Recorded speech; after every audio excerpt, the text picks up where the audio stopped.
Espaço, o ESS, Cristiano Schmidt. Vamos começar com o Jonas, né? Fazer um workshop. Depois de quanto tempo aí, Jonas? Quanto tempo me responde? Esse ano nenhum, né? Esse ano nenhum, mas acho que foi em 2019, né? Já? Sim, tentou a pandemia e tudo sim, mais e sim. só no online. Só online e depois a gente foi retomando, né? E então a gente tem a parceria, a gente tem o espaço funciona com aula de guitarra, violão, técnica vocal, baixo. E a gente tem a parceria com a Stage Metal Rock, que está apoiando o evento. Depois nós vamos fazer um sorteio de brindes também aqui no final. Isso aí, pessoal, façam perguntas, fiquem à vontade para a gente explorar o máximo conhecimento do Jonathan aí, que vai ser bem legal. Beleza? Isso aí. Vamos lá então. Bom, nem precisa do microfone aqui, né? Usamos ele de vez em quando, obrigado. Tava com a coisa, em algum momento ali, um pouquinho mais fervilhando, digamos, né? 2019, acho que teve quase mensal, assim, workshop com o Nando Melo, teve uma masterclass com o Luiz Calil, e depois acabou os momentos que ele estava vindo do Brasil, né? O Nodari também, né? Guitarra, e baixo também com o William Lovato, né? Com o William também, sim, na época, e por aí vai. E aí, com a pandemia, deu tudo mais. Né? Então, retomando. Bom, para quem não sabe, eu sou o Jonatas. E aí, assim, a ideia, essa temática de identidade vocal é sempre um tema que me agrada trabalhar. Se a gente pegar em relação ao meu histórico como músico, e já é um pouco bagunçado de ter referências diferentes. De nascer numa família evangélica, adventista, e ter contato com esse tipo de música muito cedo. E esse tipo de música é bem aquela coisa da música sacra, né? Quartetos de vozes, coral de vozes, com uma organização de harmonia. Então esse contato com esse tipo de sonoridade muito cedo. E tem a coisa também dos inários, né? Acho que tem algumas igrejas evangélicas chamam de harpa, um livro com várias e várias músicas que são meio... Algumas tem textinhos que vão para uma direção, algum texto da Bíblia aqui e ali, e aí tu vai lá, um inário tem 500, 600 músicas, uma versão que é do texto, outra versão que é com a partitura para aprender aquilo, e geralmente música simples. E aí essa coisa de ser música com uma estrutura muito simples, fácil de decorar, né, toda a estrutura, refrão, ouvir uma vez já sai cantando porque é muito simples em geral. Então, para musicalização, mesmo para quem não está nesse ambiente ou não vai ficar por algum motivo, é interessante assim, esse contato cedo com a música, te oferecendo essa possibilidade de percepção, de desenvolvimento e tal. O meu contato com a música acabou sendo muito midiático também, no sentido literal, né, de quem está na TV, quem está tocando no rádio. Então, em algum momento, acabei ouvindo muita coisa porque estava na MTV, por exemplo, aquelas top 20, top 10, o programa de rock and roll, o programa do Gastão, de metal, e por aí vai. E, em algum momento, pela adolescência, eu morava, acho que na época em General Câmara, hoje eu moro em Triunfo, aquela fase de sair do ensino fundamental para o médio, tentativa de montar banda, de algum som autoral, e aí uma mistureba de, gostamos de pop rock nesse momento, então tá ouvindo Cidadão Kane, Legião Urbana, coisas do tipo, e vamos tentar escrever músicas nessa época. Avançando um pouco, em algum momento eu vou cair no mercado de trabalho, as opções para um músico que quer viver de música é banda de baile. A banda de baile ela te oferece, primeira coisa, renda. Para quem está acostumado, principalmente para quem tem esse flerte mais com rock and roll e sabe das dificuldades, principalmente quando é autoral, né? Vou tocar o meu som, ele é autoral e eu vou me sustentar com isso, será? Enfim, tem várias saídas e estratégias, enfim. Mas num primeiro momento, para quem está começando, querer sair de casa no final da adolescência, esse universo dos bailes, ele é uma das primeiras ou uma das boas opções, digamos, né? Só que o que interessa aqui, e aí eu vou puxar um pouco dessa história com o contato com o baile, porque o baile no Rio Grande do Sul, ele tem, ou pelo menos naquele momento, ele tinha duas vias muito delimitadas e muito claras, assim.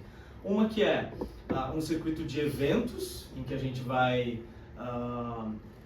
acabar tocando, sei lá, em salões tradicionais de cidades, no interior e tal, e nesse tipo de evento tu toca qualquer estilo, canta qualquer estilo, literalmente qualquer coisa. A gente está falando de cantar Ivete, de cantar Raça Negra, de cantar Guns N' Roses, de tocar Van Halen e tocar o que estiver tocando, enfim, qualquer coisa literalmente mesmo. Então, como no meu caso eu já tinha esse conhecimento um pouco midiático, nem tudo foi um problema no primeiro momento. Algumas coisas, eu já ouvi isso, já sei que existiu coisas do tipo e tal. Mas, quando a gente tem a obrigação de resolver isso do ponto de vista de cantar, as coisas elas ficam um pouco mais complicadas. Porque uma coisa é tu aprender a tocar um pouco a linguagem do instrumento, e mesmo que tu não domine totalmente a fluidez daquele estilo, vou tocar jazz, ou vou tocar rock, mesmo que tu não saiba totalmente, tu tem um escudo vou tocar, eu tenho uma guitarra, eu tenho um contrabaixo, talvez eu nem goste de algumas músicas que eu estou tocando, mas eu estou tocando aqui e está tudo certo. Quando tu vai cantar, tem essa questão de como que tu interpreta essas músicas, como que tu transmite alguma verdade, se é que ela existe, cantando alguma coisa desse repertório. E se tu não conhece esse repertório, pior ainda, né? É aquela coisa do tentar fazer tudo e fazer tudo ruim, né? Eu canto todos os estilos e tudo é uma merda. Basicamente isso. Então isso é muito comum, né? Ter que resolver, se virar e entregar o melhor resultado possível em tudo e tu não está familiarizado com aquilo e talvez os problemas aconteçam e sejam muito nítidos. Mas por outro lado, se tu tiver alguma bagagem musical de estudo, de ir atrás, de percepção desenvolvida e etc., talvez, e muita gente considera esse circuito de baile como uma escola, de certa forma, porque te obriga a ter contato com estilos diferentes, te obriga a ter a mente um pouco mais aberta, de certa forma, porque tu vai tocar aquilo. Então, ou tu fica com a cara amarrada, ou tu tenta, né, um meio termo, pelo menos entender o que está acontecendo. E aí, trazendo um pouco para essa questão de identidade, um ponto para quem vai estudar música e para quem vai estudar voz, que tem um termo que usam muito no design, que é design, principalmente quem trabalha com audiovisual também, que é a iteração, né? A ideia de repetição de um trabalho que, a partir da repetição, ciclicamente tu vai remoldando ele, tu vai modificando e ele não está pronto e tu, se a gente imaginar no cinema, né? Quem trabalha com efeito visual e tudo mais, tu tem um esqueleto, tu vai montando, o trailer do filme saiu e a versão final ela não está pronta ainda. E ainda tem horas e horas de trabalho de lapidação daquilo. Se a gente traz esse termo para a voz, ele acaba fazendo sentido, porque, por exemplo, nesse ambiente de entrei no mercado de trabalho, na música, tocando baile, e eu tenho a obrigação de aprender 50, 60, 70 músicas, 80 músicas, porque o baile ele tem 3, 4 horas de show, showzinho de 4 horas. E uma boa parte disso eu não sei. Provavelmente o tempo que eu tenho disponível para entregar essa demanda vai fazer eu pular muita coisa em relação àquelas músicas. Vai fazer eu ouvir e tentar absorver um pouco da base para eu garantir minimamente a melodia, que as pessoas ainda entendam que eu estou cantando aquilo, mas provavelmente não vai ter nenhum aperfeiçoamento. A gente vai acabar não refinando muita coisa e aí vem uma parte do processo que é muito doida, que talvez algumas músicas desse período, se a gente vai ouvir muitos anos depois, a gente vai descobrir coisas. A gente criou a própria versão, muitas vezes, daquela música. A gente inventou a melodia, ou pelo menos a gente pegou uma base muito crua daquele fragmento melódico, e tu vai ouvir depois de um tempo, opa, peraí, isso é assim mesmo, porque na tua cabeça tu já cristalizou de outra forma. Nesse caso, a gente ainda está falando, ok, no sentido um pouco mais frio, de eu estou aqui trampando, digamos. Só que isso também acontece às vezes com as músicas que tu gosta, o teu som autoral, as músicas que tu está criando, o teu trabalho de criação. E muitas vezes a gente tem que gravar a música e ela não está pronta ainda. E quando a gente grava a música, de certa forma a gente está cristalizando aquela versão, porque é a versão que a gente está oferecendo para o público, é a versão pronta, que talvez nem esteja boa ainda. E é muito comum de a gente continuar criando em torno desse tipo de de material. Eu compus uma música, eu fiz um arranjo, a gente mixou, fizemos esse trabalho prévio com a banda, a gente vai lançar o trabalho e vai descobrir como é que essa música realmente soa, depois quando está tocando ela mais vezes, quando está descobrindo como é que tu se adapta com a música, o que funciona ao vivo ou não, etc. E a música ela vai ainda se transformando. Quando a gente vai para a voz e pensa tecnicamente, qualquer coisa que a gente for estudar, talvez a gente possa utilizar um pouco dessa estratégia da iteração, que é a gente não confiar de que aquilo que a gente consolidou, ou pelo menos já começou a construir, necessariamente ela tem que ser a versão mais pronta daquilo que vai ser cristalizada e que eu não vou mudar nada. Eu criei uma música que tem alguns improvisos e aquele improviso eu vou ter que para a vida inteira eu manter exatamente aquelas notas. Um exemplo simples, digamos que a gente pegue alguma música para estudar, que a gente quer cantar, e aí falam muito em melisma, por exemplo, né? Melisma é aquela ideia de tu pegar uma sílaba, pelo menos na origem, né? No canto melismático lá e tal, a gente desmembra uma sílaba e canta várias notas naquela sílaba. Então isso funcionava muito com o texto, nesse contexto de música junto com a Igreja Católica, de orações em latim.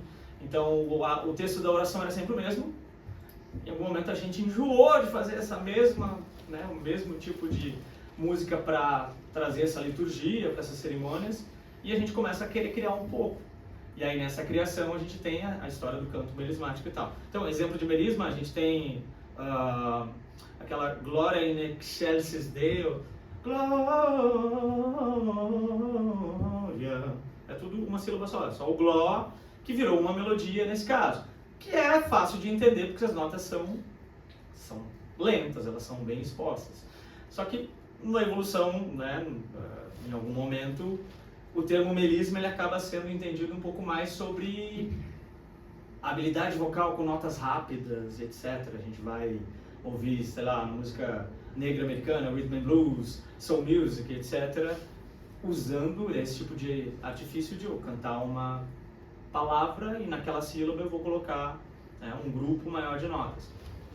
Se a gente está familiarizado com isso, já exercitou, é algo que é natural. Isso já compõe o que a gente vai ouvir em várias e várias músicas dentro daquele estilo. A gente consegue, provavelmente, vai entender melodicamente o que está acontecendo. Exemplo, se a gente escutar fados portugueses, é muito comum que em vários trechos posso estar cantando, sei lá, arroz, feijão, batata, mas esse arroz, feijão vai ter esse tipo de fragmento melódico porque esteticamente, né, geração a geração, um cantor vai influenciando o outro e etc. E talvez seja muito natural de tentar expressar esse desejo de jantar através desse tipo de efeito que se tornam os melismas e tal. Por outro lado, se a gente não entende melodicamente o que está acontecendo, a nossa tendência sempre vai ser fazer cortes, vai ser fazer edições. Eu vou cantar arroz, feijão, batata, tudo mais quadrado, porque eu não vou conseguir entender, talvez tão facilmente, quais são essas notas que foram utilizadas nessa composição incrível. E aqui a gente talvez até vai criar um outro estilo, porque dessa lacuna, originalmente, de não entendimento, de uma compreensão mais rústica quase, tosca, sei lá, talvez eu crie um subestilo que, a partir daquela influência de uma tentativa de reproduzir que não teve uma visão global melhor, ou macro, da história, acaba deixando um pouco dessa lacuna. Boa noite. Beleza, pela vontade. Então o que acontece? Se eu vou trabalhar com a ideia de que eu canto com a minha voz, porque a minha voz faz parte da minha personalidade, a minha voz tem que ter uma assinatura. Se eu for escolher isso através de uma via de a naturalidade disso, o quanto que isso tem que ser só sempre instintivo, a minha verdade está baseada naquilo que eu faço nesse momento. Talvez a gente encontre alguns limites e tenha alguns problemas eventualmente se a ideia for mais abrangente. Se eu quero acrescentar coisas na maneira como eu vou cantar, eu quero acrescentar esses melismas eventualmente, eu não quero só cantar essas melodias mais rústicas e tal, se for essa a questão. Então, se a gente for pensar em estudo, uma das formas que pode sempre ser interessante, embora ela pode ser um pouco maçante eventualmente, é de tempo em tempo a gente revisitar um pouco o que a gente está fazendo cantando. Principalmente nesse contexto aí, voltando para a história do baile, né? Eu entendi mais ou menos essas melodias aqui, eu já tenho que sair cantando, ensaio, tá, mais ou menos me virei com essa melodia, agora eu vou só reproduzir a mesma coisa. Se eu não revisitar isso, eu vou descobrir 10, 15 anos depois que eu não entendi a melodia correto e eu criei a minha versão muito louca daquilo. Tava falando que no meu início assim, com a música, em algum momento eu fui cair com o mercado de trabalho em bandas de baile. E aí a banda de baile, no Rio Grande do Sul, a gente tem essa coisa do bailão, bandinhas, né, que falam, ou a gente tem aquele outro tipo de banda de baile que é da sociedade, das comendas, né, e tal, que geralmente é tudo, né, tem que tocar tudo, né, o axé, a Ivete, as músicas novas, depois, enfim, tudo mesmo, né, literalmente. O que tiver na cabeça meio da galera vai acabar funcionando para esse tipo de situação. E aí, para alguém que vai cantar, como é que a gente se vira entregando alguma identidade nesse contexto de puxa de uma estética, puxa de outra, por mais que alguém, digamos, né, eu não sou essa pessoa, mas alguém que teria todo o tempo do mundo, não trabalharia provavelmente, para escutar todas essas músicas desse repertório e tentar mapear 100%, né, aquela frase, aqui tem um vibrato, aqui tem um melisma, aqui eu suavizo, aqui eu canto mais forte, aqui eu canto com distorção. Tipo assim, eu vou fazer um cover nessa música, quando eu cantar Ivete eu tenho que convencer que eu sou a Veveta.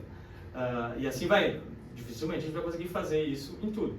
Só que quando a gente entra na questão da identidade, justamente a ideia da identidade é as pessoas vão te ouvir do que é que elas saibam que é tu que está cantando. Então como é que a gente consegue um equilíbrio disso dentro dessa loucura toda para dar esse exemplo? Claro que fazer mal feito poderia ser uma assinatura.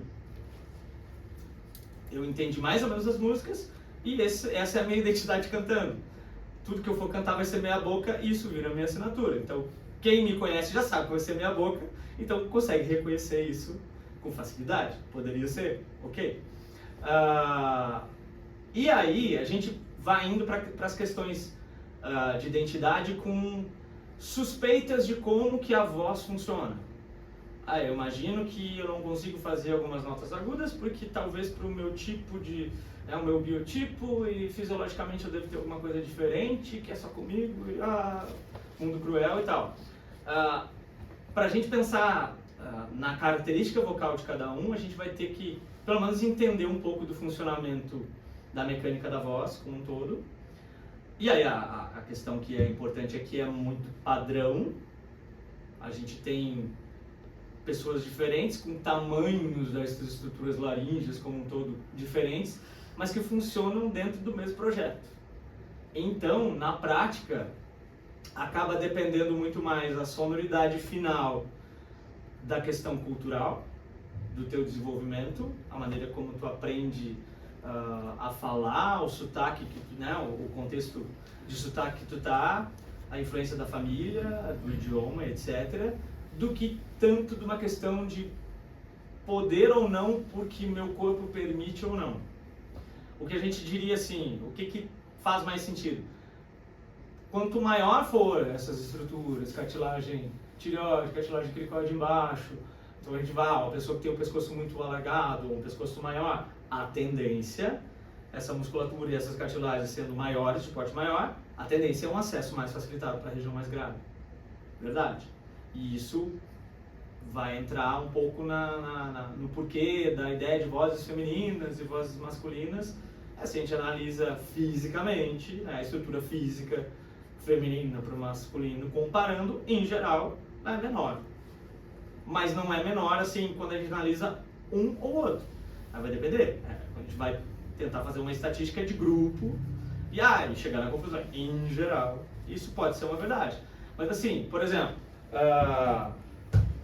lembro de ter aluna fazendo essa nota aqui com muita tranquilidade. Tipo, tirei aqui e eu tirei o cabo também. Não vai funcionar. Com medo da bateria gastar. Agora vai.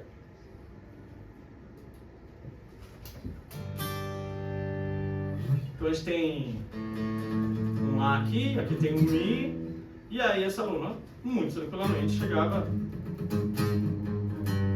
Vou aproveitar aqui.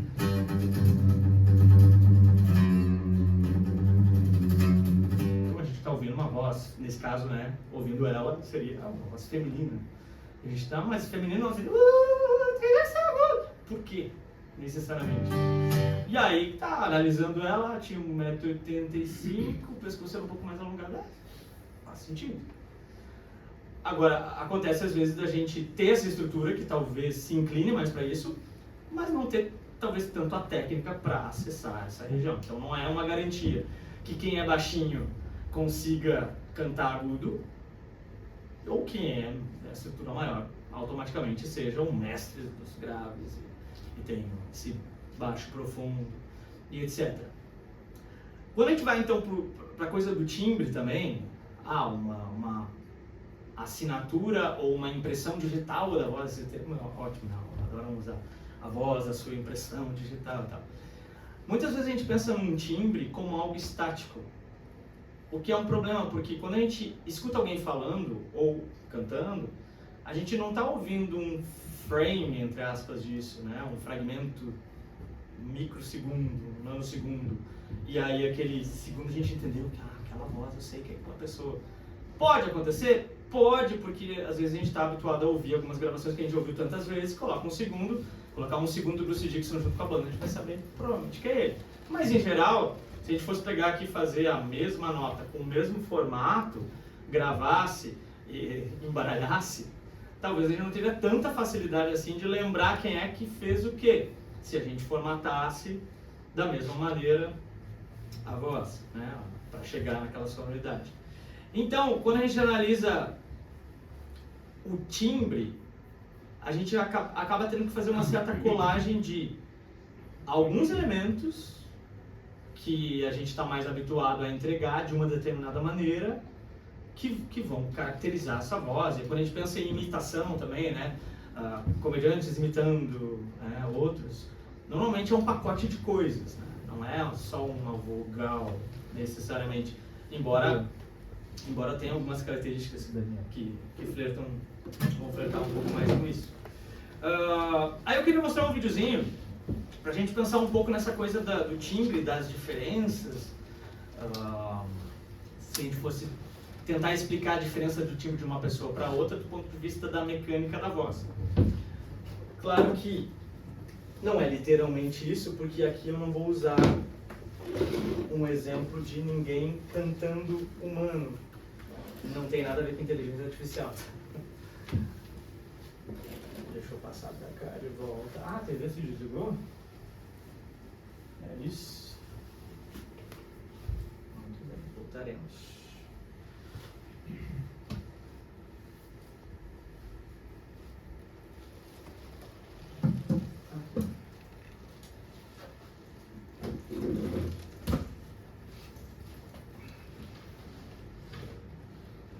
Uma lista quilométrica aqui.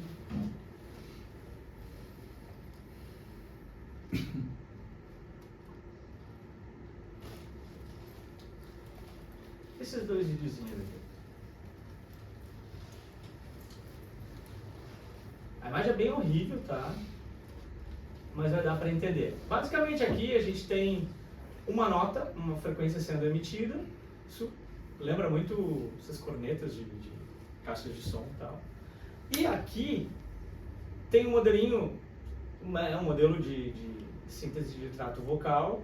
Aqui é um modelo como se fosse uma impressão 3D provavelmente, simulando esse espaço aqui, cavidade oral e a parte da faringe junto.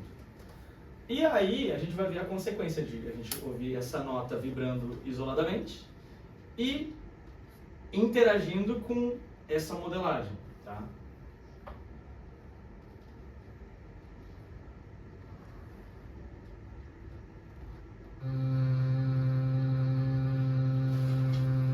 O timbre ninja escuta.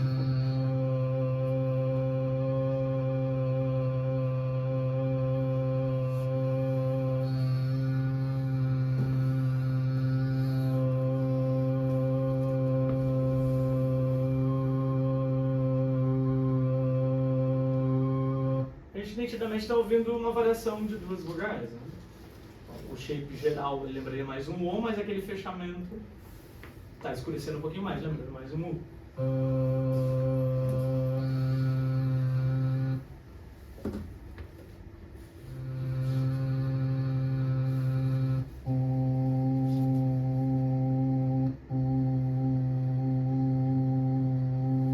Agora fica mais bizarro. Tem um narizinho, uma boquinha.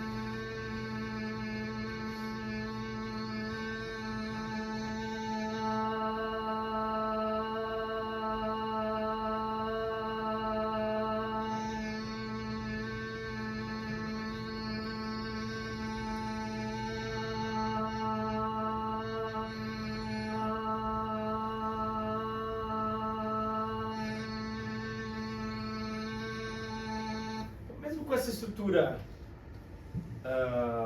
em 3D aberta, é difícil de falar como uma cavidade de ressonância porque ela é aberta. Só que a formatação associada a essa vibração, ela está gerando essa sonoridade. É como se colocar esse objeto em cima fosse mexer na equalização a ponto de a gente entender isso como um código, como sendo uma vogal específica para cá e para lá. Aí na sequência, colocar um outro videozinho aqui, ainda um pouco mais bizarro talvez, é o tipo de brinquedinho que seria legal de ter em qualquer lugar para comprar. Basicamente aqui, eu estou com vontade de usar esse áudio e traduzir ele, porque eu nunca traduzi, né? Mas dá para entender o que está acontecendo. Basicamente ele vai fazer a mesma coisa. Aqui ele vai soprar com uma nota e ele vai tentar manipular, né? Aqui também, um Lzinho, que é essa mesma ideia dessa estrutura acontecendo.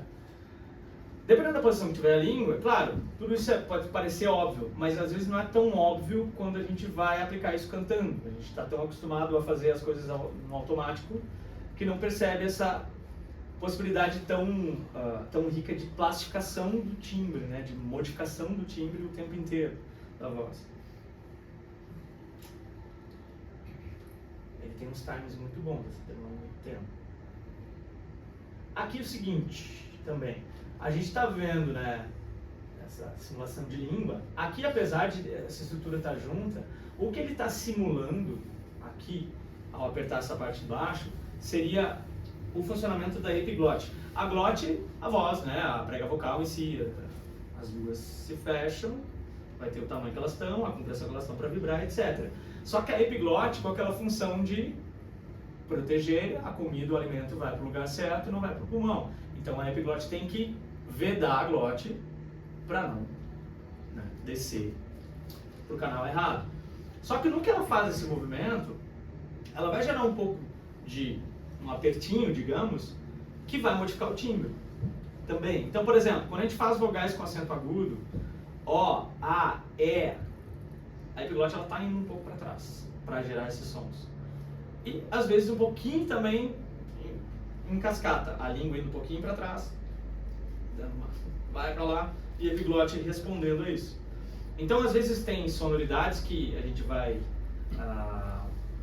trazer sem querer porque o texto está pedindo, e a gente pode modificar um pouco a formatação original para tentar tirar um pouquinho da constrição, eventualmente e tal. Mas aí ele vai tentar agora basicamente fazer essa manipulação, manipular para um lado e para o outro, para a gente ouvir sons de vogais a partir disso. ちょうど顎を開く状態を作ると胃に A com a... 声道の点と下ので母音の「い」を作ります。 Ele vai variar duas vogais. A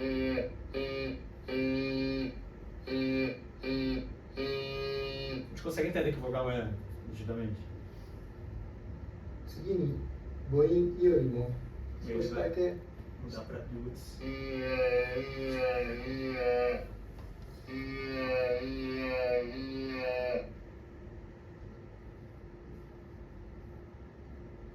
最後に母音 Aí o que tem, talvez que seja interessante, ele vai tentar simular de novo essa ideia dele glote indo se recolhendo um pouco para trás.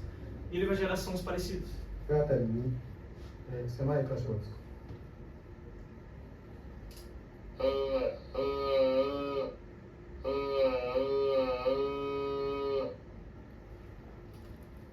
このように下の位置をいろいろ変えることによって Então, por exemplo, digamos que a gente na prática, né?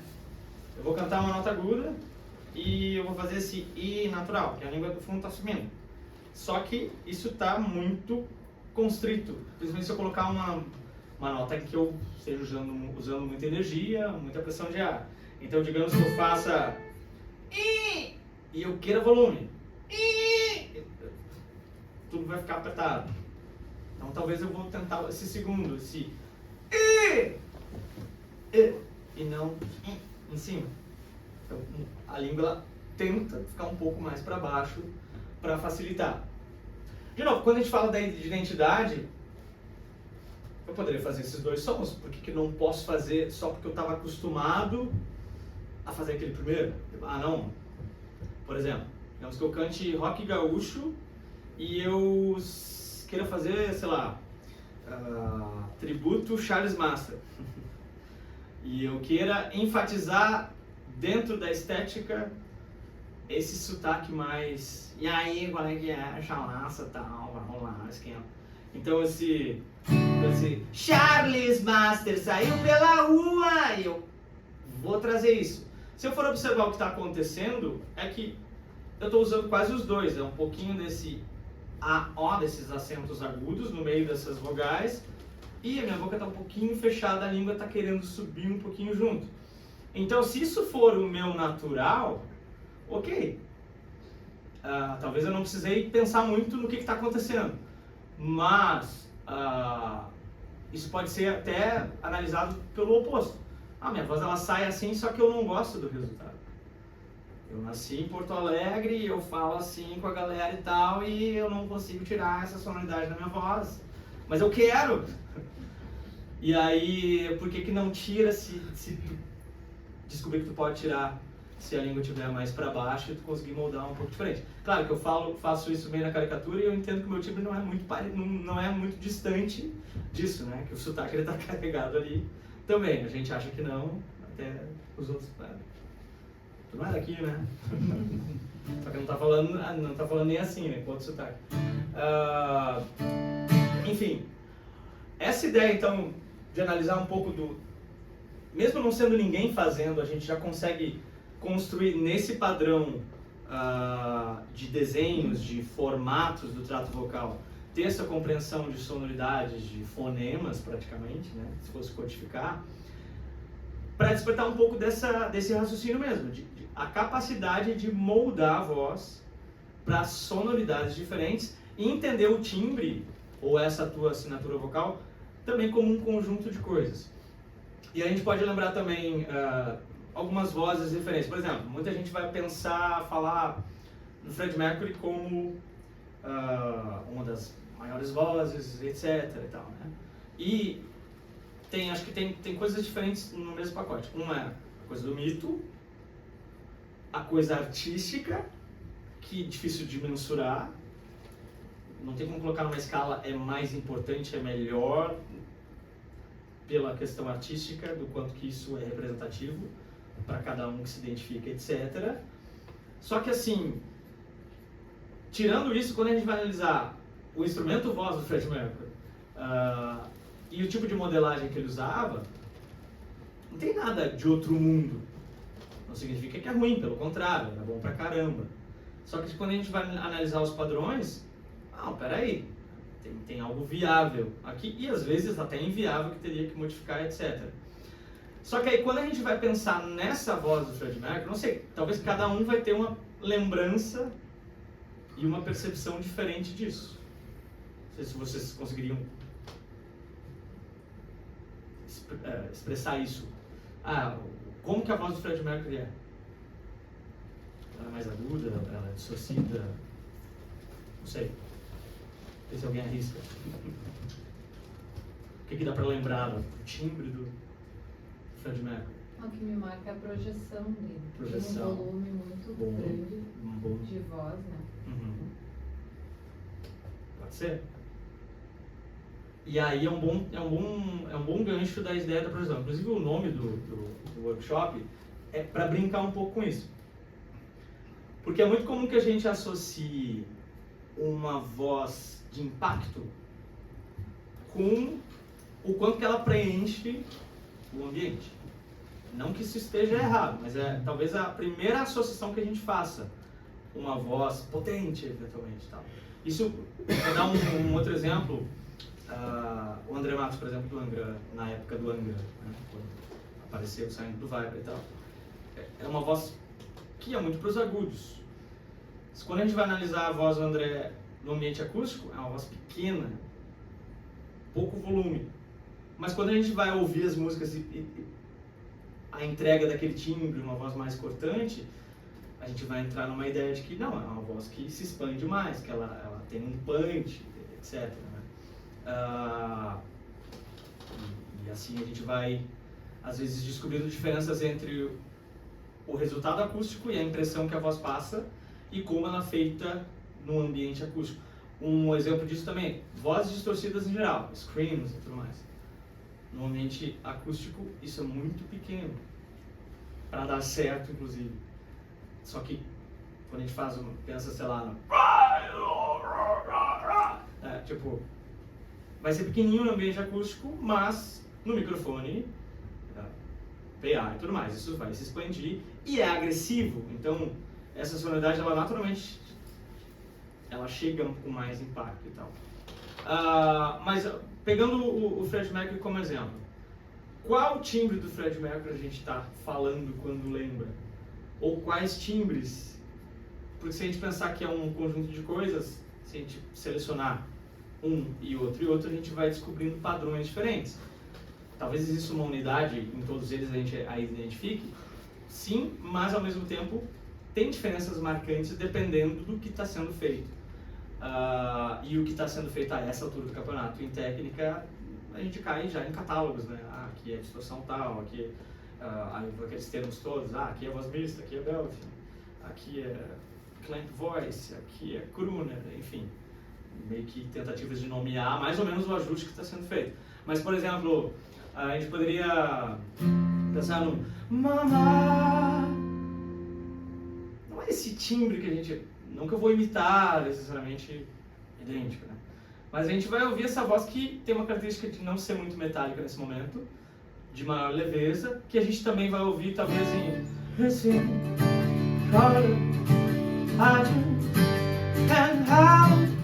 mas se eu usar só esses dois fragmentos, talvez eu não estou ouvindo nada, talvez, tão Fred Mercury como a gente guarde melhor na lembrança, inclusive como tu falou, né?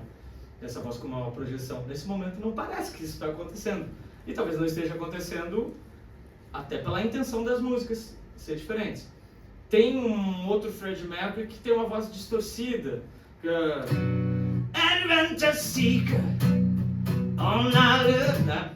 É uma voz que tem essa agressividade, não um volumão, mas tem um outro elemento ali sendo usado, tem um molde diferente que eu estou usando na laringe para entregar essa sonoridade.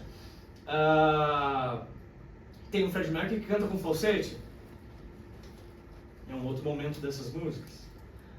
E, claro, geralmente a gente vai acabar em uma música, de repente, encontrando esses elementos reunidos e vai dar mais, né? Tudo isso vai se tornar mais expressivo. Dependendo de como eu entender essa voz, se eu só entender um desses elementos, talvez eu caia numa caricatura muito doida, ou até tentar reproduzir isso mesmo que não seja tanto com a tentativa de imitação, mas eu gosto desse som e eu vou tentar fazer algo similar, enfim. Então daqui a pouco a gente escuta, sei lá, I Want to Break Free, que seja, e eu entendo que tem distorção nesse momento.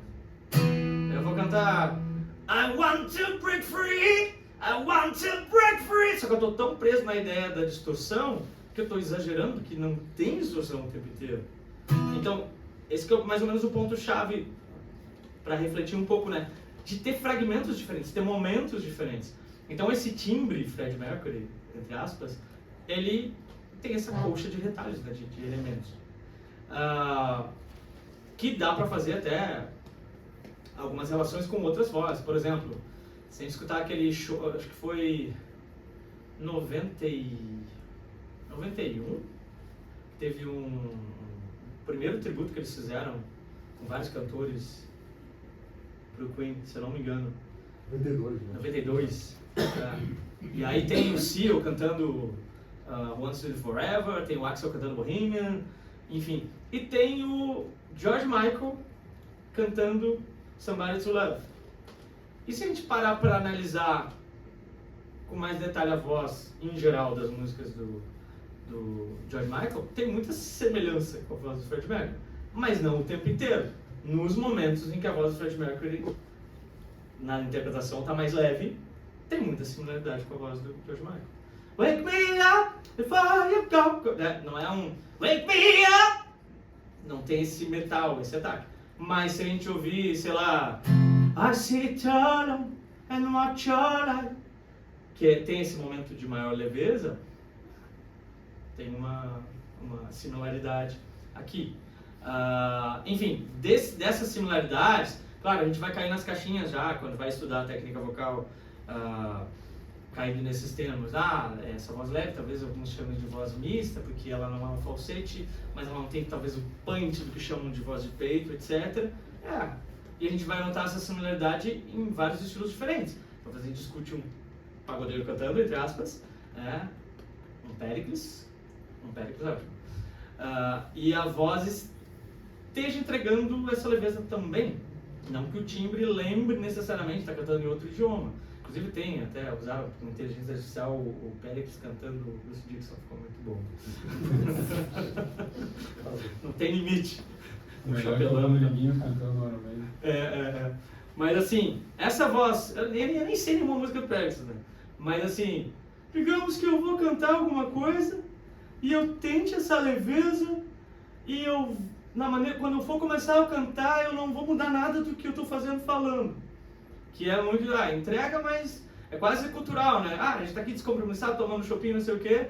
Não precisa ser agressivo, nada, então eu sou um agudo e entrega essa nota. Tipo o Arlindo Cruz. Vi vídeos do Arlindo Cruz fala, claro, agora ele está em casa, né, doente e tudo, mas nos vídeos, ele está falando, se comunicando assim, e tocando cavaquinho, e ele não começou a cantar ainda. Agora eu comecei. Tipo, é a mesma coisa, e é muito leve. E aí a gente vai notar a ter esse elemento de leveza, talvez em muitas vozes também. Então, o produto final, né, dessa identidade, ela vai estar muito baseado nessas costuras que tu vai fazer. E se a gente usar essa ideia de iteração, a gente pode agregar sonoridades, agregar mais coisas, baseado nas nossas vontades. Eu gosto de, sei lá, Glenn Hughes, e ele canta rock and roll, ele canta agudo, e tem alguns elementos de soul music, porque ele traz ornamentos e melismas. Se eu descobrir esse elemento de coisas e eu trabalhar, provavelmente eu consigo fazer algo similar a isso, se for o caso. E estudando e reestudando a voz. Enfim, para não alongar muito, e a gente pode tocar alguma coisa, se for o caso do Cristianinho, tem que tocar, mas eu não vou tocar nada. Tem que tocar, tá. Aí tem um exemplo, por exemplo, quando eu entrei no Celerata ainda, depois do Read My Eyes, no Celerata tinha aquela coisa de discos já gravados com outras vozes. E aí tem essa questão de tem que ter um certo respeito com o que foi feito, mas ao mesmo tempo tu não vai imitar, porque se for imitar fica esquizofrênico, tá imitando um cantor 1, cantor 2, ou as participações especiais, tipo, tinha um disco, tinha o Paul Di'Anno e o Andy Darius. Aí eu vou cantar uma música que o Andy Darius gravou com o Fábio na época, eu vou tentar emular a voz dos dois. Não faz sentido, né? Eu tenho que tentar entregar algo que seja um pouco mais meu, embora talvez eu traga algumas coisas, respeite a melodia, respeite um pouco do que a música talvez está pedindo, de momentos que são mais suaves, momentos que são mais agressivos, etc. E aí chegou o momento de, depois de fazer alguns shows e tal, tá, vamos gravar. E aí tem a coisa de direcionamento, que é teu e é externo também. A gente quer que vá mais para uma determinada direção. Que seria, naquele momento, a gente gosta de vozes mais agressivas, vozes mais distorcidas, etc. E aí a primeira gravação que foi feita foi um tributo, um cover do Halloween, uma música antiga, Twilight of the Gods. E aí tinha um direcionamento, eu não quero cantar como Michael Kiske, não quero cantar tão levinho daquela maneira, embora eu já tenha cantado, era muito fotocar o André Matos em algum momento ali da adolescência, de ouvir, querer fazer igual, os maneirismos todos e tal. Aos poucos eu fui me afastando disso. E aí, primeira experiência tendo que gravar, vou só rodar um pedacinho aqui. E eu sei que eu dei uma boa exagerada na gravação, no sentido de, eu vou cantar com distorção, mas eu tenho que cantar com punch, eu não posso cantar metal analógico tão levinho. Então tem vários excessos que eu cometi ali, que foi até interessante por um lado disso tudo, mas por outro lado me ferrou, porque eu criei meio que essa versão um pouco cristalizada do que seria eu cantando nessa banda. Ao ponto de eu ter que me imitar, talvez. Depois.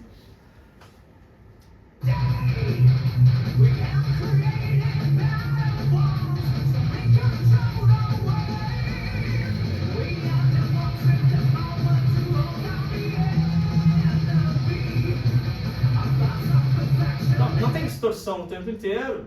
E tem momentos que até tá super agudo. Hoje eu percebendo assim, tá mais termo que usam lá, twang, né? A língua um pouco recolhida, um pouco metálica a voz. Um pouco Miles Kennedy, talvez, sei lá. Mas nas finanças, enemy! Esse o tempo inteiro exagerado.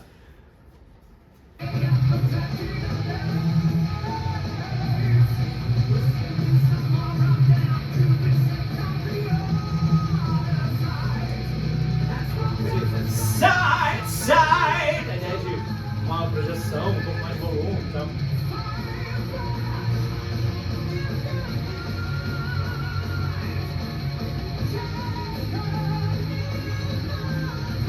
No momento você fica bem nasal mesmo.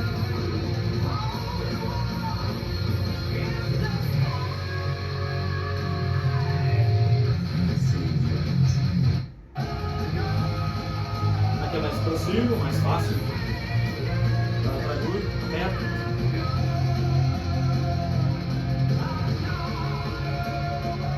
Posso estar limpo aqui, ok?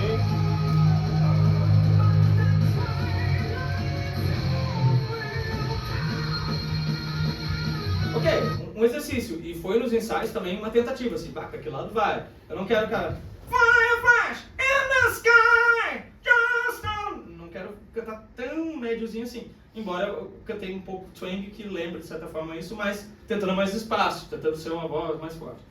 Qual que é o problema técnico? Está exagerado no volume, na gravação. Eu me dei a liberdade de fazer isso porque eu queria um resultado mais pé na porta, digamos, que era a primeira gravação.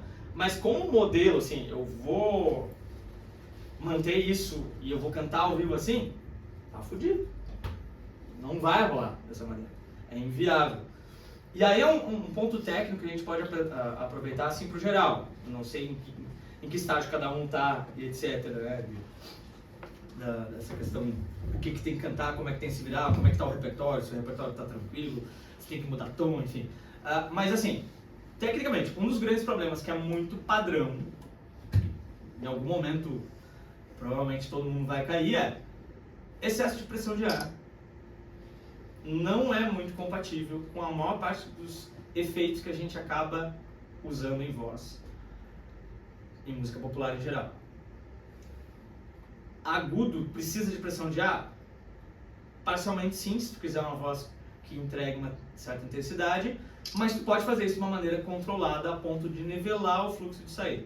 Para dar um exemplo prático, se a gente vai lá, bem resumão, tá? Se a gente vai para a origem lá do canto lírico, a gente tem uma questão histórica de não existe equipamento, vamos ter que interpretar papéis em ópera, num teatro que a acústica ela ajuda, mas é uma orquestra, uma mini orquestra tocando, não existe gravação. E a gente tem que treinar essas vozes para que as vozes se destaquem no meio dessa loucura toda, para que o público entenda o que está acontecendo. Vai, desenvolvimento, se chega mais ou menos naquelas formatações. Que é, para cantar com aquele volume que preencha toda essa máxima projeção, digamos, nesse contexto, a melhor maneira técnica de não ter muito problema realmente é aquelas formatações do lírico, que é tudo muito espaço, barulho para baixo, e ok, tipo assim, volume, buscar mais volume mesmo.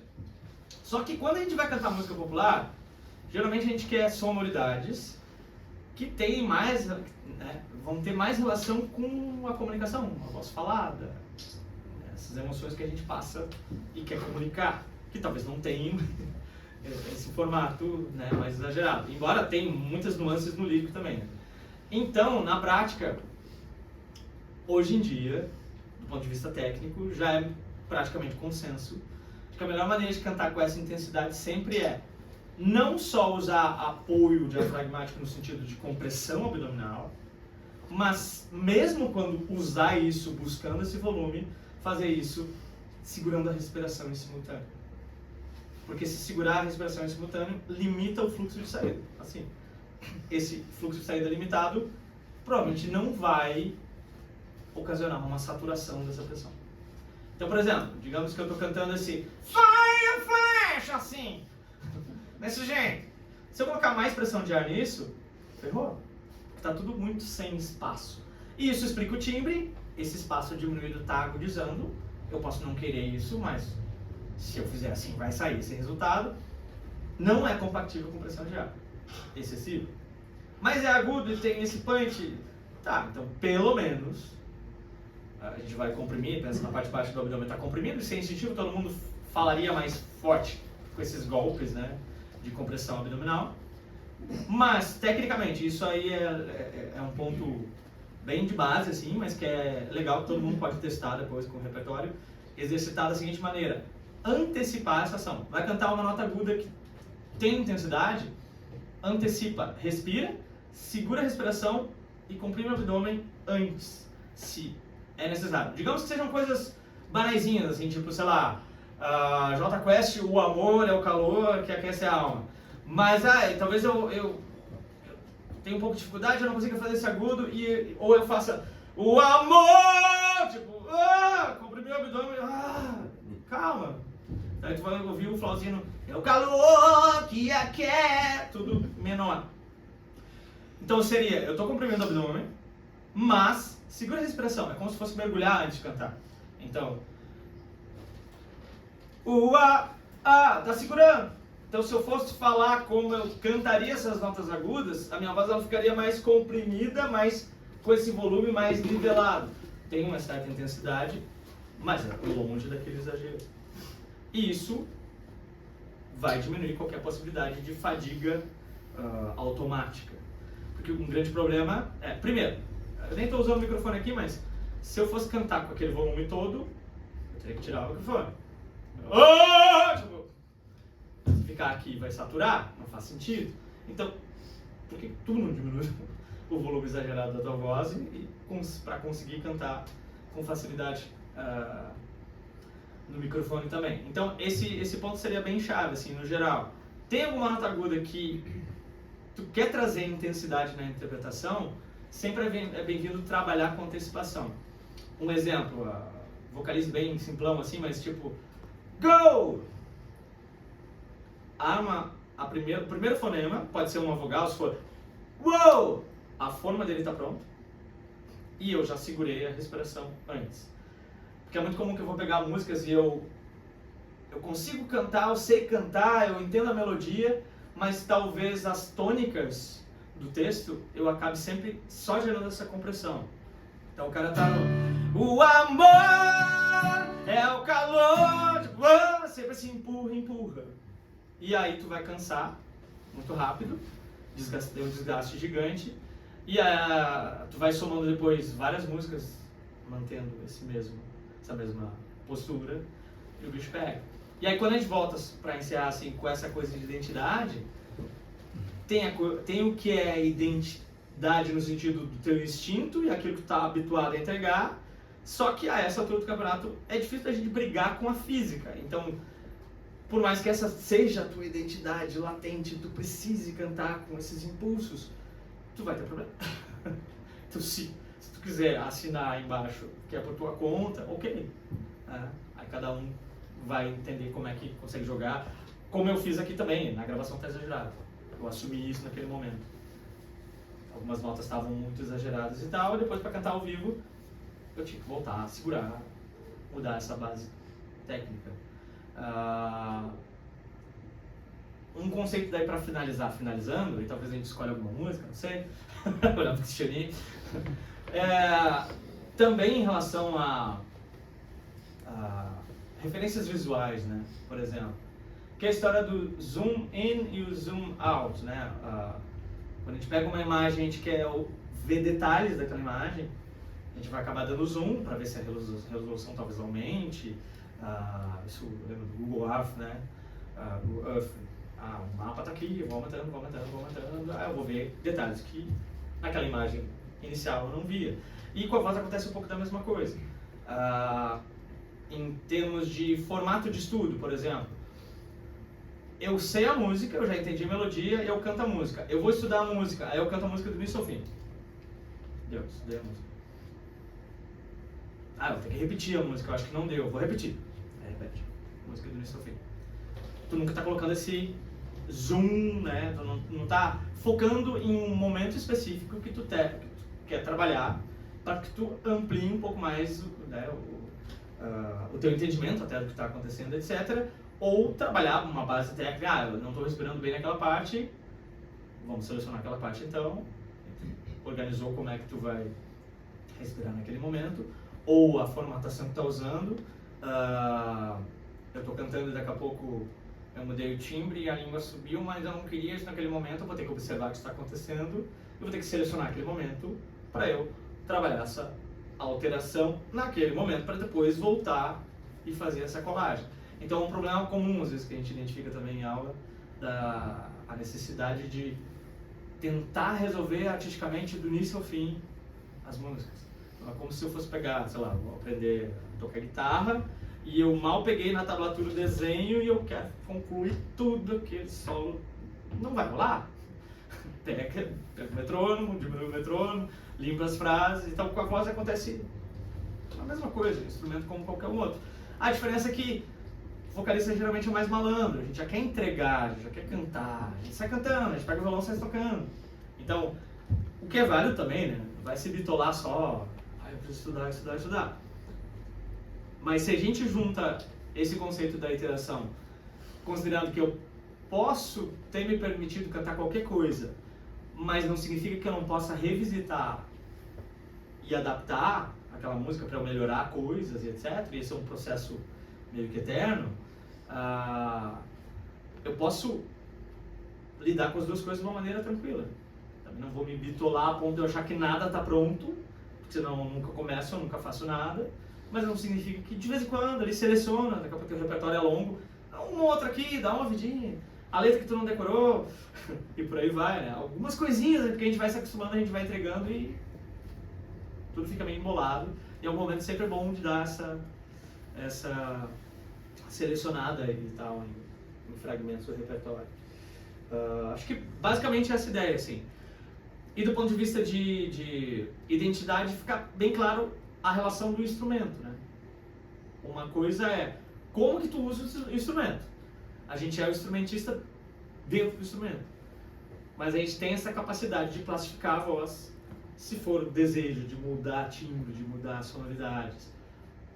a essa altura do campeonato tudo já tem muita solução, assim, forma de fazer, de estudar, etc. Né? Então, pensar mais como instrumentista, talvez, nesse sentido. Deixar fluir, ok, mas de vez em quando eu sou um instrumentista da voz. De vez em quando eu canto só, sai cantando. Mas às vezes eu sou um instrumentista que toca a voz. E aí a gente vai revisitando para não se limitar também, e não acreditar que a identidade é aquilo só que eu herdei de nascença, ou uma iluminação, etc. Né? E eu não estou nem desconsiderando uma parcela de importância dessa base que é forte para todo mundo, mas tentar jogar mais luz nisso e trazer mais para a consciência, e não pela pré-determinação, pela sina, a minha sina é cantar desse jeito, nunca conseguirei, etc. Acho que é mais ou menos isso. O que tu quer ouvir, Cristiano? Tem uma pergunta, né? Pode ser, claro. Em geral, pode ser pergunta não só sobre esse tema. E a história do título do Projetando é justamente porque se pensa muito na projeção vocal. É muito comum que a gente vincule, por instinto, uma voz competente com uma voz que preencha no ambiente acústico. E a ideia da Projetando aqui é brincar um pouco mais com projetar essa voz, esquematizar essa voz, trabalhar essa voz, do que necessariamente mostrar que tu canta, que tu tem volume, que a tua voz ela atinge 85 dBs e etc. Né? Revisitar um pouco mais isso. Imagina que cada um está em algum estágio, ou profissional ou não, enfim, né? Mas se tiver alguma questão pontual, a gente pode abordar qualquer coisa. Eu tenho um comentário. Sim. Nós tocamos juntos e profissionalmente, e eu nunca fiz aula de canto, né? É aquela coisa assim, meu pai sempre foi músico, então meio que nasci já Sim, cantando, ambiente, né? nunca fui atrás de fazer uma aula, mas às vezes eu sinto necessidade, sabe? E eu sinto que às vezes eu sigo o repertório, que nem eu toco e canto, e ele toca a bateria. Então, parece que eu não consigo focar nos dois ao mesmo tempo, porque eu tenho que estar preocupada aqui e também com o canto. Então o canto acaba ficando bem robotizado, assim. Parece que eu tô sempre fazendo a mesma coisa em todas as músicas. Eu não sinto diferença, sabe? Eu não sei. Que exemplos de repertório, mais ou menos? A gente toca rock, assim, em grande parte, um reggae também. Mais popular, assim, barzinho e tal. É. Sem sertanejo, essas coisas assim. Sim. Mas é bem o popularzão, assim, de barzinho mesmo. Então, às vezes, eu sinto que tá bem robotizado, sabe? Tanto que eu não sei o que eu tô fazendo.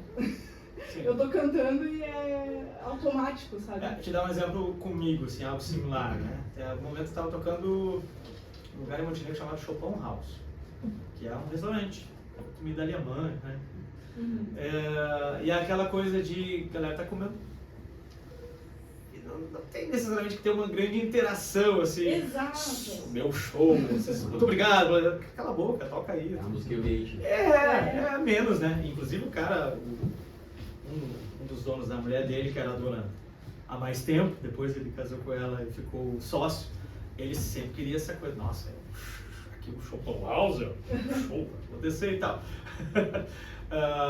Tinha essa pegada de querer que ficasse mais entretenimento, mais divertido, enquanto que pra ela era, não, vai lá, toca, tá tudo certo, não tem problema. Mas aí, o ponto é que tem músicas ali, de vez em quando tava compondo simplesmente no repertório. Então tem uma música, por exemplo, eu tocava muito, até hoje na Ícona, de vez em quando, a gente chegou a tocar isso, mas tipo, eu gosto tanto de você que até prefiro me esconder. Deixa assim. Ela tá numa região muito confortável pra mim, assim, médio, né? Não tem muito agudo. Então, se ela tá uma música compondo o repertório, eu até gosto da música, mas assim, ela tá meio que ali cumprindo tabela. E esse cumprir tabela, talvez eu sei que eu vou fazer as notas, não tenho grande dificuldade técnica, aí eu começo a pecar a minha articulação tá horrível, eu quase não abro a boca pra fazer nada, eu não cuido com nenhuma nuance, eu só vou entregando e empilhando a melodia. Então fica... Pode até parecer fraqueza, pois que seja fraqueza, então alegria, a alegria que me dá, isso vai se dizer. Eu quase bocejando. Exato. Então, assim, teve um momento que foi engraçado que eu percebi isso, assim. Que horrível que eu tô... Que merda! Então, se eu gravo essa música, eu mostro, esse aqui sou eu cantando. Nossa, sai fora, para! É esse tipo que eu tenho. É. O que eu te diria? Seleciona algumas. Não tudo. Não tenta resolver tudo, mas seleciona algumas e tenta revisitar, tenta te analisar. Talvez por não estar estudando, isso possa parecer um pouquinho mais difícil, assim, fazendo aula e tal. Mas assim, o que tu pode resgatar da música em termos de referência? O que tu ouvindo na voz original de referência soa legal ou não, o contrário, não, isso aqui eu vou fugir disso que é horrível, eu não quero esse resultado. E do ponto de vista técnico, assim, de base, tem um formato que seria muito padrão, que não é que ele seja ótimo, né? Mas ele tende a resolver um pouco da voz, ela tem um pouquinho de harmônico a mais, ela tá num flat, digamos, e se tiver alguma dificuldade, subir para agudo e tal, é um modelo que ajuda a acessar com mais facilidade. A gente chama de modelo circunflexo, que seria, em geral, tu vai cantar e a tua língua, ela vai estar afastada do palato. A sonoridade disso em termos de fonema é um Aí a outra regrinha, bem de base, né? A gente usa como base para fugir dela depois, sabendo aplicar de volta outros modelos. Outra coisa na base seria, vou cantar, eu vou cuidar para entre os dentes eu ter esse alinhamento. E, dependendo do tamanho da vogal, vamos pensar em vogais maiores A, O, com variações de acento, vogal intermediária e vogais menores I, U, com possíveis variações de acento. Vogais maiores, um dedo e meio, caberia mais ou menos, 1,5 dedo. Vogal intermediária, mais ou menos E e U, pelo menos uma aberturinha, em geral, é bem-vindo. O que pode acontecer é que tu tá cantando e soa bem, mas daqui a pouco uma ou outra parte do texto chama atenção, porque está mais caricato, porque a voz está mais anasalada, etc. Então esse modelo, em geral, ele tende a resolver essa questão de nasalidade, por exemplo. Mas não é só por isso, é para questão de equilíbrio de pressão e tal. Então se a gente faz assim, a regrinha seria assim, a língua está para baixo, comparando, nasal, não é nasal. Eu quero esse segundo, Então esse, vou pegar mais exemplo aqui, assim, pode até parecer fraqueza, mas que seja. Vai estar Roberto Carlos, alguma coisa assim. Então esse ele já me ajudaria no timbre não ficar tão caricato, assim, mais ou menos nessa regra. Pode até parecer fraqueza. Claro que agora eu já estou me inclinando mais para uma versão, já coloquei um pouco de vibrato, algumas nuances a mais, né? Mas mesmo que eu faça mais reto, já está soando melhor. Talvez eu tenha que incrementar com alguma coisinha, finalizações eu vou deixar mais suave. Fraqueza, e não fraqueza, reto, né? Esse detalhe de variação de nuance. Mas já ajudaria. Se tu notar um pouco que está caricato e tal. No sentido de parecer que não está tão bom, aí aos poucos ir agregando mais elementos. Como é que estão as finalizações? Tu finaliza, tu usa vibrato ou não? O vibrato, que tempo que é o vibrato? Consegue dominar ele ou não? Ou algumas músicas têm algum tipo de finalização com ornamento? Que ornamento é esse? Melodicamente, o que está acontecendo? Assim, vai, tipo, qual é o teu segredo? É muito comum a gente ouvir, em vez de só a última nota, do, ter um tom e meio para baixo. Sim. Pode ser legal. Se eu fizer o tempo inteiro, pode ser estranho, porque fica caricato. Então, normalmente, um exemplo, eu lembro de músicas que dá aula para criança também, né? Era uma vez da Kelly Smith. Era uma vez, dia que todo dia era bom, delicioso, gosto e amor. E geralmente ela finaliza, cenas feitas de algodão. Sim. Outro dia que escolhi ser vilão. Tipo, começa a chamar muita atenção, porque é sempre a mesma finalização.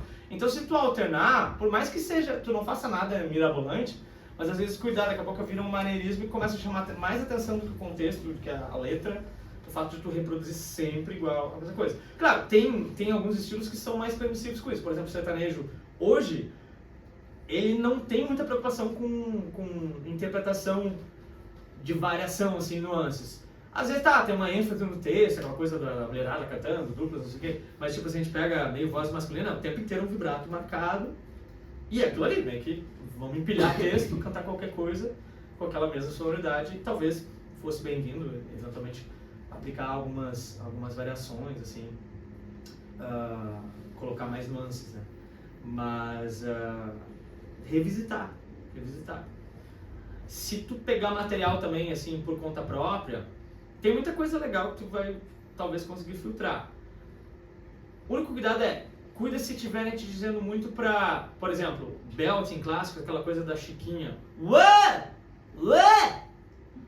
Tem essa língua que tá um pouco dobrada, meio e tem um pouco dessa ideia de empurra a nota. Ué! Tipo assim, se eu for cantar realmente os agudos dependendo disso, ferrou?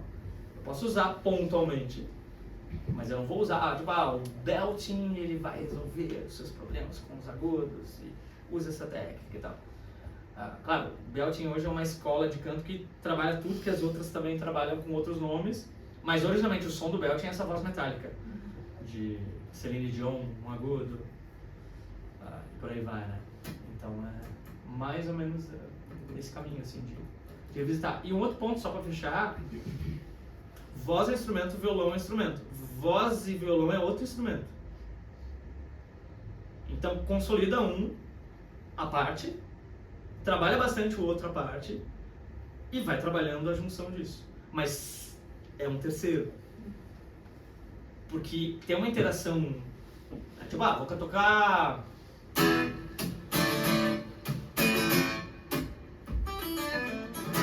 Aí eu tenho que fazer assim, enquanto eu tô cantando, se eu não estudar isso dedicando mais tempo, não vai fluir, eu vou o que eu tô cantando vai travar com o que eu tô digitando. Então eu tenho que entender esse Back in Black.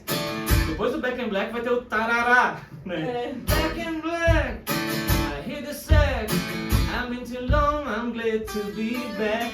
Taste to be back, to be back, to be back. Eu vou meio que ter esse trabalho de fazer mais lento e entender a relação de um instrumento com o outro. Mas só trabalhar essa tentativa de juntar não resolve também. Eu vou ter que fazer esses 3 momentos. Limpo, quanto mais tu tiver fluidez no que tu precisa tocar no violão, trabalha com a voz isolado e vai trabalhando essa junção. E eu diria sempre tenta selecionar coisas para te resolver aos poucos. Não tenta resolver no todo que não vai rolar. Assim. Todo o repertório eu vou ter que mudar. Não. Escolhe, faz escolhas assim, o que ou tá incomodando mais, ou até às vezes o oposto, isso aqui eu acho que flui mais, eu vou tentar entender por que flui, por que funciona, ou às vezes eu tô cantando a mesma nota, mas numa música funciona, na outra não. Será que pela referência tu não tá mudando um pouco da forma de cantar, tu tá se baseando mais por uma voz que tá fazendo algo diferente? E tu pode roubar talvez de uma música para outra, assim, fazer esse exercício meio doido, mas que pode fluir. Alguma questão mais bem lembre? Isso que tu falou de projetar demais, assim, botar muito volume, é uma coisa que eu sofro muito. Eu boto pra fora o troço assim e dá 1 hora de show, minha voz já começa a dar aquela falhada, aquela cansada, sabe? E por mais que eu tente diminuir o volume, que a gente falou agora, esse negócio de prender o ar, vou treinar um pouco isso aí, pra tentar dar uma prende no ar. Parece que muda um pouco o timbre, parece que eu não consigo alcançar naquele timbre como eu gostaria. Projetando eu consigo, e não projetando, não botando tanto volume, eu não conseguiria chegar lá. Tem uma questão que é somada. Dá um exemplo de música assim, de cover. Lose Control. I'm lose control. Vai, esses agudos assim, se eu não botar pra fora, eu não consigo fazer baixinho eles. Tanto que agora aqui eu já fiz um falsetinho mesmo, sabe? Mas eu não consigo botar ele... I lose control. Aí vai ter um melisma. Daí começa o melisma e pra mim sair esse tem que ser bem alto. Geralmente essa vogal ela é feita mais leve, essa tá mais aberta. Essa é a outra. Então não tá. Não é isso. Não é isso. Tem uma variação. Só que mesmo essa mais aberta, seria bem-vindo que tu segurasse pelo menos. Sim. Senão tu vai. Cada vez que tu volta no O, é um som que tá dando uma compressão abdominal que tá fazendo. E isso tu tá... Que a gente brinca que a tua glote ela tá tomando porrada. Então não vai fluir. E a repetição, ela vai causando essa fadiga. A sensação, eu sei, né, é como se estivesse carregando peso e, não, mas eu vou fazer um esforço maior, daqui a pouco, não dá, você tem que soltar. Só que se soltar cantando desistir da nota, interrompi um refrão, mudei, joguei pra galera, né, porque tu sabe que a voz, ela tá prestes a falhar e até é mais inteligente parar de fazer outra coisa do que, tipo, deixar tudo escapar, né? Mas aqui, por exemplo, se a gente fosse pensar na voz dele, aí a gente vai chegar na voz mista. Voz mista, voz de peito, com voz de cabeça e tal. Mas assim, do ponto de vista de ajuste, tem uma malandragem que se eu fosse, digamos que a gente tá cantando Iron Maiden, tá? E aí eu vou fazer Iron Maiden, essa voz que tem aparentemente punch e tal, né? Digamos que eu tô, sei lá, Your time will come, mas esse volume aqui eu não vou passar dele. Eu não vou fazer esses socos nas notas, esses chutes. Your time will come o tempo inteiro. Então, eu posso até tentar trazer um pouco dessa nuance de que tem alguns ataques perceptíveis ali, só que se eu segurar a respiração, a variação é muito pequena. Então ainda tem um pouco da ideia rítmica. Your time will... E umas estão mais fechadas, as que abrem, elas aumentam um pouquinho o volume. Your time will... Sempre tem uma segunda nota que é menor. Your time will come. Então vai ter uma sensação de maior e menor. Só que eu estou segurando a respiração o tempo inteiro. Para trabalhar isso é legal tu amarrar antes. Então a regrinha seria consoante ou duas vogais, o primeiro som sempre amar a forma. Então se é nesse caso do Maiden, né? Your, antes. E segura a respiração antes. Então eu vou comprimir o abdômen porque eu quero volume, mas eu tranco a respiração. Your! E vou continuar nessa. Your!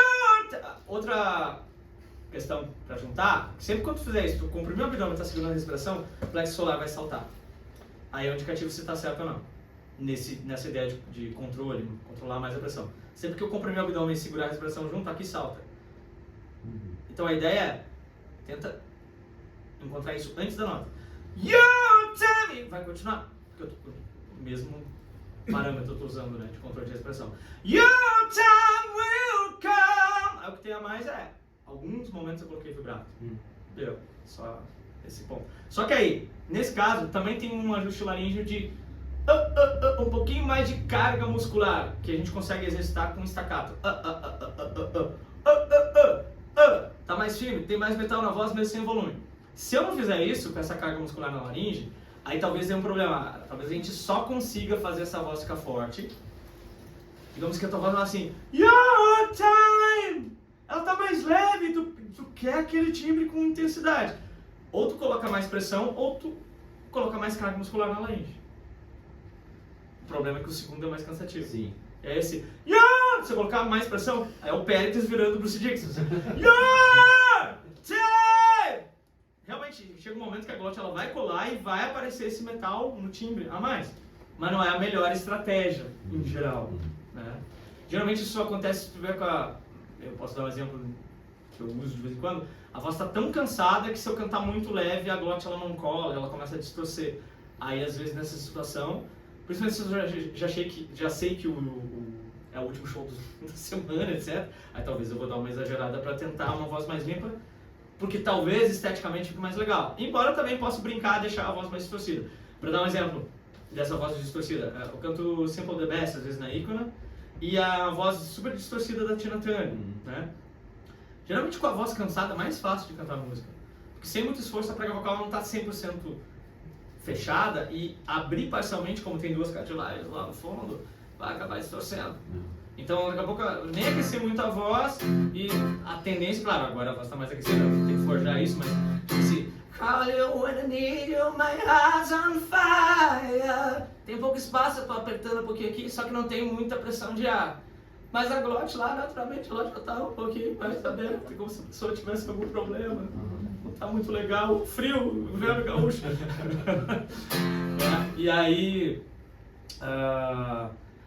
no caso da voz mista, só para fechar, para tentar responder da melhor forma, esse termo voz mista, normalmente ele está relacionado com uma leveza maior, só que aí, em vez de tu usar a pressão de ar, de fato, tu vai diminuir o espaço na articulação. Então, às vezes, por exemplo, pegar pop, talvez o The Weeknd,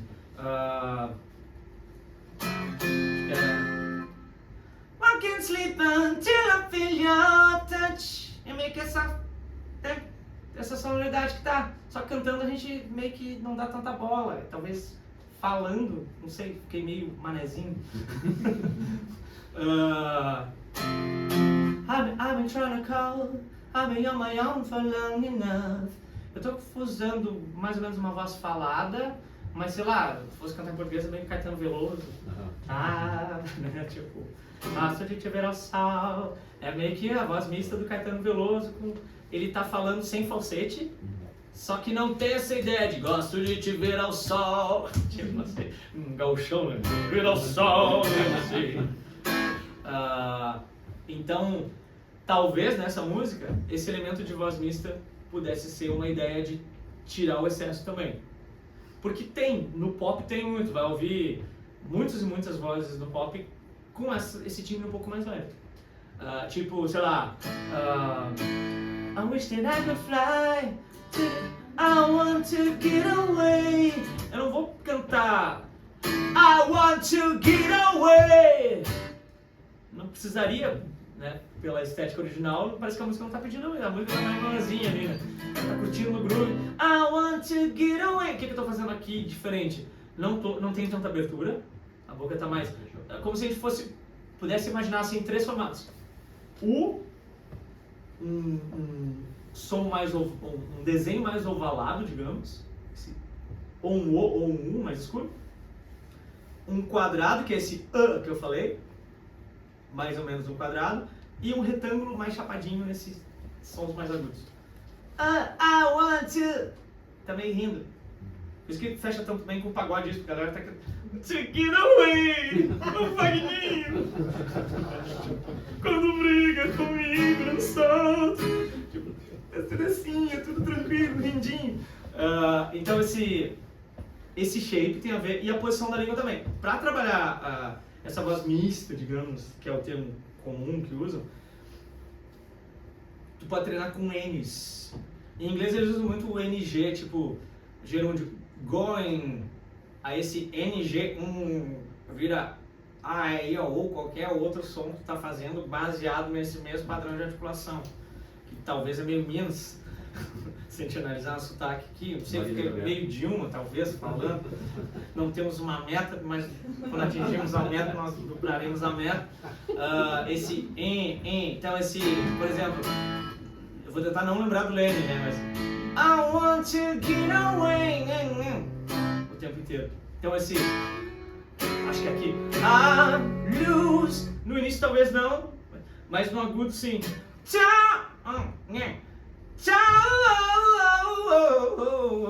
Tá, tem o desenho do melisma que, se ele não tiver limpinho, aí tem que ouvir instrumentista, né?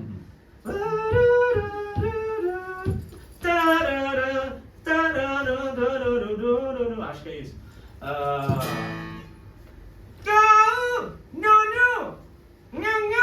Mais ou menos isso. Em vez de tu pensar em agudo, projeção, seria o gauchão de novo. É mais ou menos essa ideia. Treinar vocalistas com N's. No! Tenta fazer. No! Isso. No! Isso. Mas olha o volume que tá, né? Tá, sim. Tu não vai precisar. Porque tu traz uma troca. Em vez de tu comprimir o abdômen para projetar a voz, com a pressão satisfatória, tu tá aumentando a pressão por diminuir o espaço. É uma troca. Então, muita gente, é muito comum, muita gente que canta ter esse relato. Eu consigo fazer os agudos com mais facilidade quando eu deixo a minha voz mais nasal, mais anasalada. Porque diminuir espaço normalmente te convida a não usar tanta carga aqui e também não tanta pressão de ar, mas a glote lá ela tá super estável. Porque a gente chama de rebote, né? Como nem tudo que tu tá fazendo de energia está sendo expandido, uma parcela disso volta e a glote fisicamente ela responde se contraindo um pouquinho mais. Como a estrutura lá muscularmente não está tão rígida, é uma voz mais leve, mas ela se torna estável, então os agudos acabam funcionando. O problema é, pontualmente aqui, talvez, dependendo do que for cantar, vai submeter muita expectativa. Digamos que eu vou fazer Your time will come, your time will come. Cantei a melodia, né? Mas tá muito nasal, talvez, para um fã de Iron Maiden que vai querer me matar depois. Não, mas Bruce Dickinson é o tenor do metal, então... tá, tem que estar mais aberto, agora eu vou ter que... vou ter que firmar mais na glote, continuo segurando a respiração. Yo, oi, ei, Vou cantar Iron Maiden acima, poderia estar cantando forró, poderia... Tô namorando todo mundo, não... É isso, não tem uma expansão ali. Tô namorando... Não é isso, longe disso. Isso também se aplica com música gaúcha, né? Fui criado na campanha, tá mais preso na garganta e eu não preciso projetar. Tipo, se eu fosse nessa ideia do gauchão tem que cantar, agora chão, uma expansão. Vento, cavalo, peão, você joga espaço e tal, fica mais grave o timbre. Se eu quiser economia aqui, mas entregar uma voz que ainda tem um certo impacto,